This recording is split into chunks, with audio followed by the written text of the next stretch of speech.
अस्सलाम वालेकुम। Assistant superintendent jail का क्वेश्चन नंबर 6 आज हमने डिस्कस करना है। तो इस क्वेश्चन को करने से पहले हम इसको पहले समझ लेते हैं। कहता है कि 40 बंदे जो है ना, उन्होंने एक काम को किया है, एक काम के 1/3 हिस्से को ना 40 दिनों में किया है। यानी कि 3 चीज़ों की वो यहाँ पे बात कर रहा है। यानी कि एक मैन की बात कर रहा है, डेज़ की बात कर रहा है और वर्क की बात कर रहा है।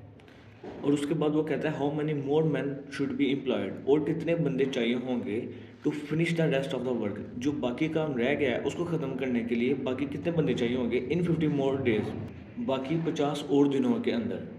तो हम ना पहले 3 चीज़ों को लिख लेते हैं, मैन, डेज और वर्क, तीनों चीज़ों को पहले लिख लेते हैं। जो भी गिवन डाटा उसने दिया हुआ है ना उसको लिख लेते हैं।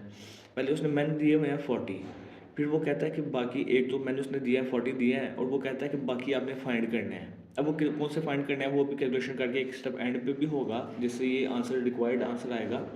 उसके बाद उसने कहा वर्क, वर्क 1/3 कंप्लीट कहता हो गया हुआ है, तो बाकी जो रह गया ना वो जो है उसकी बात कर रहा है। यानी कि 1/3 पहले हमने लिख लिया, और 1/3 जो है अगर टोटल वर्क में से 1/3 निकाले तो बाकी क्या रह जाता है, बाकी रह जाता है 2/3। और बाकी यहाँ पे दिनों की बात हुई भी है। पहले दिन उसने कितने कहे हैं, 40 दिन, और बाकी बाद में उसने कितनी बात किया कि 50 मोर डेज। तो हमने डेज़ को भी लिख लिया, एक 40 और फिर 50 हमने लिख लिया।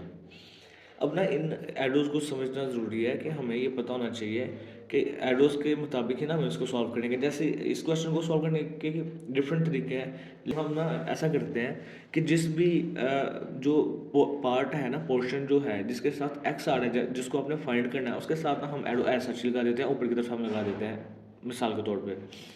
और फिर हम ना बड़ी बड़ी दोनों चीज़ों को ना देख लेते हैं उसके हिसाब से कि वो बढ़ रहा है या कम हो रहा है। जैसे हम ना पहले मैन है जिसको फाइंड करना है, उसको ना पहले वर्क के हिसाब से पहले देख लेते हैं। डेज को नहीं अभी हमने कंसिडर करना, सिर्फ मैन और वर्क को समझते हैं। देखिए, आपको इस चीज़ का पता है कि वर्क जो है पहले था 1/3, यानी कि पहले कम था, बाकी जो रह गया था वो ज़्यादा था, 2/3 था वो। देखें, अगर काम बढ़ रहा है, यानी कि पहले कम था, कम काम करना पड़ रहा था, अभी ज़्यादा काम करने वाला है, तो इसका मतलब है यहाँ पे चीज़ जो है ना वो इंक्रीज़ कर रही है। तो हमने ना दोनों का एडो जो है ना एक दूसरे के प्रोपोर्शनल रखना है। क्यों? क्योंकि देखो, अगर तो काम ज़्यादा करना पड़ेगा तो बंदे भी ज़्यादा ही बुलाने पड़ेंगे। तो हम दोनों का एडो ना ऊपर की तरफ लगा लेंगे कि भाई यहाँ पे दोनों चीज़ें मैन और वर्क एक दूसरे के डायरेक्टली प्रोपोर्शनल हैं, दोनों ही चीज़ें बढ़ रही होंगी। अब हमने ना वर्क को कंसिडर नहीं करना, अब हम मेन और डेज़ के हिसाब से बात करते हैं। देखें, आपको पता है कि देखो, अगर तो दिन ज़्यादा मिल गए हैं, अगर किसी काम को, कोई भी काम है, अगर उसको करने के लिए दिन ज़्यादा मिल गए हैं, तो इसका मतलब है उसके लिए अब आपको ज़्यादा बंदे नहीं चाहिए होते।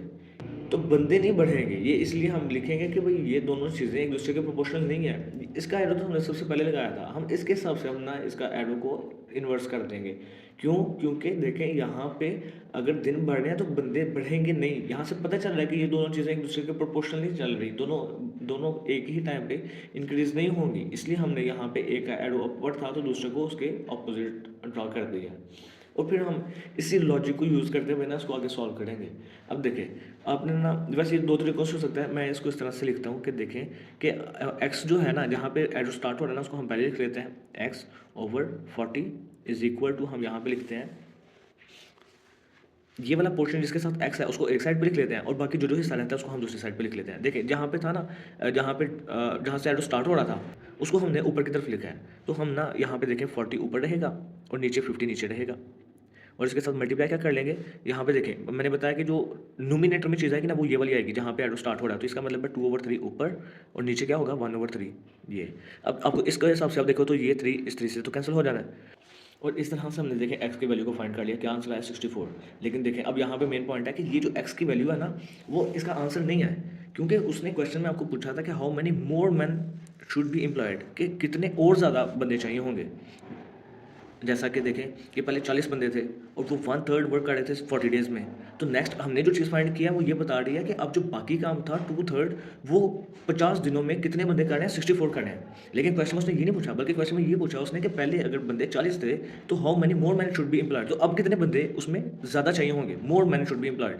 यानी कि हमें जो जो चीज़ हमने फाइंड करनी है आंसर के लिए, वो असल में क्या होगा, वो हमें ये चीज़ चाहिए कि 64, यानी कि बाद में कितने जो है ना मेन की तादाद हो गई थी 64 हो गई थी ना, और पहले कितनी थी 40 थी।